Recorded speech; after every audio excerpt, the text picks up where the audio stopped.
So we're here in the pagoda. I'm resting. It's breezy. It's a really nice day. The temperature is 22 and has a little breeze. If you could see part of it, you'd understand the breeze blowing through the garden.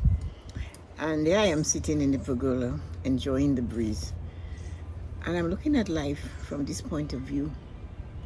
All those years ago, when I made the choice to start this garden, and I decided I love gardening. It's something that really, really, really makes me feel good. So the thing though, I also know that I'm not the only one in the garden all the time. And garden makes me feel really good. I wonder why, because the energy in the garden is different. The energy in the pergola at this time when it's almost 2 o'clock, well, it's 2 o'clock in the afternoon, it's 2 p.m. And I'm sitting here enjoying the pergola and I'm thinking of all those hours, all those days, all those many, many times, and the different shapes and angles of this garden. It's a mature garden now, but it wasn't always a mature garden. It was a garden that needed a lot of attention. It was a garden like a child. This garden, I started it. There was no garden. There were trees and bushes and all kinds of stuff, but no garden. And I had to decide how I wanted it to be. And it took a long time. And it was nurturing the garden that made me realize that life in itself is nurturing. You have to start from somewhere, and you have to work on it and work on it all the time. And I never gave up on this garden. I never gave up on this sport, and that is so true of everything in life that we do. The thing is, we should never give up. I can turn the camera around and have you have a look at the garden. And I will do that. I'll walk around and show you this is the garden. The garden was straight. The garden was rectangular. The garden had different sizes. And then I got into feng shui. I started practicing feng shui in the house and around. And everything, it took a life of its own. My cousin gave me a feng shui practitioner as a birthday gift to come see it, and by then I had curved the garden without knowing. I had read the books and stuff like that, but I did it instinctively. It wasn't because I knew about curve and chi and angles and squares and all that stuff. It wasn't that. It was just that I followed what I felt, and to this day I still follow what I feel. And sometimes it's not right, and sometimes it's not popular, and sometimes people don't like it. And sometimes people that are very dear and dear to me do not understand it. And they say things to me like, I am more than that, I am so and so, and I'm just too much and all of that. But the thing is that I feel it so deeply that I should do those things. Just as I felt I should dedicate myself from spring to fall in the garden as many times as I could with working. And that is one of the things that have me enjoying this garden even more now that I'm retired. When I started the garden all those years, children were little. I couldn't devote as much time. But once I figured it out and my husband preferred to cook than to do anything outdoors, I decided to grasp it. And there I am with this garden. And I love everything I possess. The thing about it is that what I have, I take care of. And just like I took care of children and husband, I took care of the garden at the same time. And I loved being in the garden. I love having the garden there. I love spending the time there. I love looking at the flowers. They require help. I look at the bugs. I wouldn't kill them. And I just wish they would leave my roses alone. And if wishes could do that, there wouldn't be one bug coming to visit the rose except to smell it. But that's not possible, is it? So that's why today I'm sitting here at 2 o'clock in the afternoon and I'm 4 minutes into talking about what I do, the life, and how I feel. I am unique. It's not only saying it in a way like, I'm unique. No, I know I am. I can feel that I am not this. I'm not like everybody else. And I find it very difficult to fit myself into what everybody else does. And even with the IG lives and all what I do, people will tell me, well, what you're doing is not trending. But I've never been somebody that follows the herd. I help others who want not to follow the herd to realize that do not have to follow the herd. Someone told me you shouldn't have to invent the wheel, but I'm not inventing any wheel. I'm just doing what I feel I should do. It's a matter of feeling. It's a matter of what gives me joy, what gives me contentment. And it gives me the freedom to do the things that I love to do. And I don't expect people to like it. I don't expect anybody to see it. I don't expect anybody to turn around and say, wow, I want to do this. And I also want others not to expect me to say, wow, I want to do what you do, because I don't. I love being me, and I take guidance from within. There isn't anything, absolutely anything, I would change about me. And that might seem prideful to you or to somebody else, but I love the person that I am. I am generous to a fault. I don't give so that you like me. I give because I want to give. If I have something and I feel I should give it to you, I'll give it to you. If you need my time, I will give it to you. If you need my knowledge, I'll give it to you. If you need my wisdom, I'll give it to you. I will also observe you. I'll also realize, no, you don't need my help. I will stand by you. I'm a loyal friend. But I cannot be you. And you shouldn't expect me to be like you or to be like somebody else. I don't think the day I was born, my parents were thinking about anybody else that day, that afternoon, that time, but me. So that's why maybe I'm so unique, because I wouldn't change anything. People keep asking that question of me, and I have no answer, because I am guided from within me. If I decide I'm going to do something, I think about it a lot. I contemplate. I look at it from different angles. And then I take the step with no regrets, though. Maybe it's not going to take me where I want to go and where I want to be, but I know I have done something. The important thing for me each day is to do something. The most important thing for me every day is to make sure I do something. That is just my personal thing. It's not to check in with you or anybody else to say that I have done this. I know it's to check in with me and to like what I've done today, and to just flow with the day. Just flow with the day. And I follow my guidance. Silly things, but I'll follow it. And I'll go and I'll do that. And maybe that thing that is so not important, once I do it, I enjoy the thought of having known that I've done it. And guidance, I seek guidance from everything, for everything. I understand angels and fairies and energy. I just do it. I can feel it. And I know while I'm sitting here with you that I'm certainly not alone. You can hear the birds, so I can hear them. I can see the wind blowing through the trees. I cannot see the wind. I can see the leaves blowing. That tells me there is something behind this thing that's causing the wind to make the leaves on the tree grow. I can see the clouds covering the sun right now. And I'm sitting in this pergola, and it was a dream. So I've decided I have it, I'll enjoy it. And this is one of the things that we all should be careful with. We pray, we desire, and we do that with everything in our life. And maybe not things. We desire a human being as a partner, as a lover, as a friend. But when we have that person in our life, we don't care about them. It's like we got the trophy, and it's okay, put it on a shelf and look at it. But that's not with me. When I get the trophy, that's when I take care of the trophy. When I get the husband, that's when I do the things for the husband that I love to do for them. And the thing, though, that is maybe unusual with me, I don't care. I am doing what pleases me, what gives me pleasure.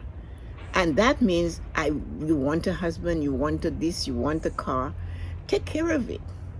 And it's not that you are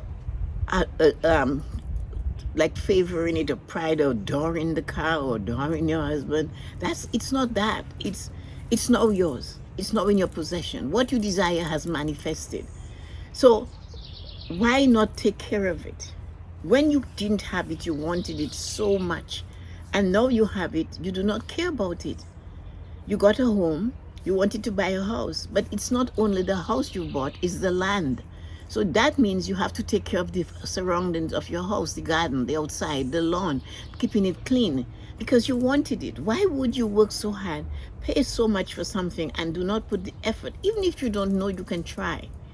Even if you don't know, you can get information now instead of going to the library. Like when I had to get 100 books to do something, you can Google. I could sit here and Google anything I want. So that really is a thing. If I had something I would fix, and if I could teach this, remember when you desired it and know that you have it. Are you really enjoying it? Are you really taking care of it? Are you really realizing that it's yours now and you have the choice to make it better or to leave it and let it waste? So this is what bugs me about that. So I have this pergola. I have no intention of not doing it. I didn't always had it. I had a corner that I shared with the raccoons. So now this I have that. The raccoons still come, but I try my best to tell them this is my space. But of course, I invaded their space first, right? So I decide I'm enjoying it. I'm going to sit here and I'll talk to you about this. So what you already have, you must favor. And you're not worshiping it. That doesn't mean you wanted a fancy car, then you take care of it. That's not worshiping it. Some people will make you feel guilty and tell you, oh, you worship your earthly possessions. No. When I didn't have it, I remember how much I needed it, how much I worked towards manifesting it. And that's the lesson I want to teach every day. Once I have a friend, and we're still good friends, and she happened to be at the bank, and I was her manager.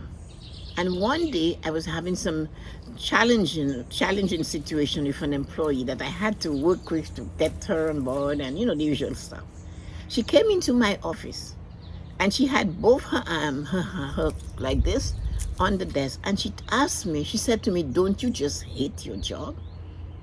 These were her words. She said, don't you just hate your job? I pulled myself back like I'm sitting right now. I looked at her. I smiled and I said, no. I said, if it should ever come to this, that I hate this job, I am going to find somewhere to sit, close my eye, and remember when I didn't have this job, how much I wanted it. And that should take care of any of the pain. What is happening now comes with the territory, it comes with the job. And I was very well aware that I would have to face those challenges. So no, my dear, I do not hate my job. And this is a word I don't even use, but I had to repeat it to her like I'm repeating it to you. Whatever situation that you are in, when you are in the situation, go back. That's when you go back. And remember when you didn't have that lover, how much you wanted that particular person to be your lover. So today, the love is not there. You have a choice. Can you fix this love relationship? Can you go back and remember what put you two together? Is it still okay? Is there a glimmer of hope for it? Is there something you can do about it? That's the question, right? When you wanted that house. You wanted a house. You had to have a house. You were tired of paying rent.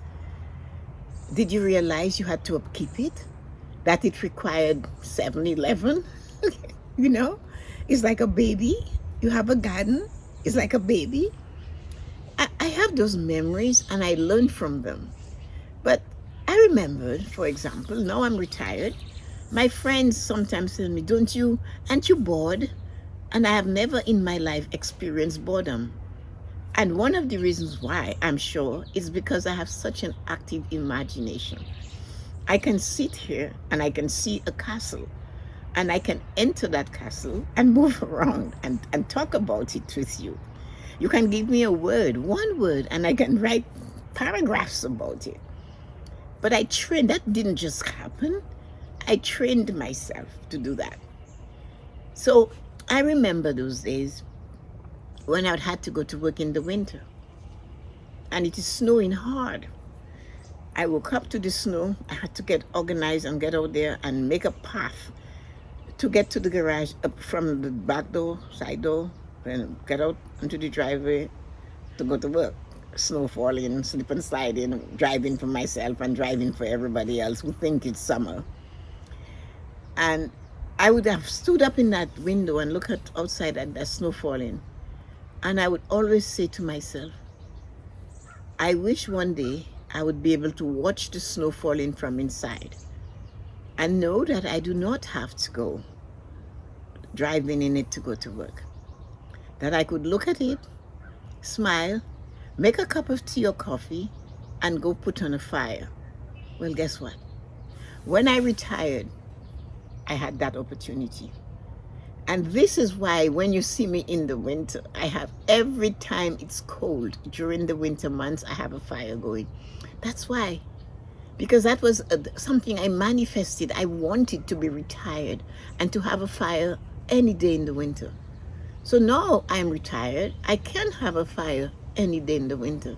So that's when you see my lives in the winter. There are fires all the time. And then came summer. I'm stepping out of the side door into the garage. I turn over my left shoulder and I look at this beautiful garden that I created with all the colors and the fragrances. And many times my husband would tell me when he comes out to smoke at night, he would say, you should smell the fragrance from the roses. He would say to me. And I'm thinking, how can you smell them when you're smoking? But somehow he smelt it. He said, it's amazing, that smell at night from these roses in that garden. So I had that in the back of my mind. I'm stepping into the garage. I look over my right shoulder. And guess what?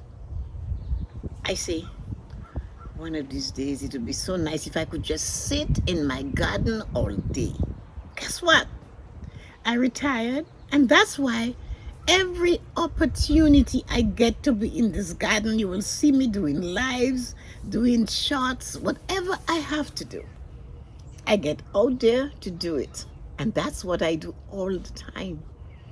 Because when I didn't have this opportunity, I wanted it so much. I desired it so much. It was a burning sensation, an emotion I couldn't control. I wanted to stay home in the winter and have a fire blazing all day. I have a fire sometimes from 8 o'clock till 10 o'clock at night. I feed that fire. Some days I'm in this garden all day. I don't even go in to eat. I barbecue and eat outside. And I always did that. So that's what drives me. And that's what I want people to understand. The things you desire, once they have manifested in your life, that is when you should cherish them more. That is when you should just adore them and look at them and take care of them. And it starts with the human being you desire to be a spouse, a lover. Know that you have that person in your life. Now is the time to look. You know, we age, things change, but the twinkle never leaves the eye. It's always in there. And remember when you didn't have that lover to caress, how much you wanted that kiss, that hug. You wanted that smile. You wanted that pat on the back or wherever else you were patting. And that's what will keep you going when things get tough. You have to remember that. So whatever you possess, whatever possessions you prayed for, you dreamt of, you worked towards, the job you have that you wanted it so much, the company you worked for, the paycheck you receive, cherish it. Do not squander your money, because squandering your money today means you won't have for tomorrow. Because remember, each and every day, the decisions you make today certainly determines the life you live tomorrow. The decisions I made to care for this home, to care for this garden, to do without. I remember we had the garage door. It was a mess. It couldn't open, but we didn't park in the garage anyway. And that wasn't important. The garage door had to be fixed. But there were other things that were more important to do at the time, and they had to be done first. Like making sure people were educated. And these are the kind of things, choices you have to make. And when you make those choices and this decision, remember it affects the life you live tomorrow. So cherish what you have already. Stop looking out the window for the new and the shiny things. Look around you for the new and the shiny. It's there. Give nature a chance. Give the energy of the world a chance to help you. Seek energy from what surrounds you, because it is a beautiful world and it's up to us to cherish it and to cherish every moment of every day. So sitting in this pergola that I wanted, that this man put together for me, that designed and worked together, and we got it in there, it's amazing. It's lovely. The energy is fascinating. You can feel it.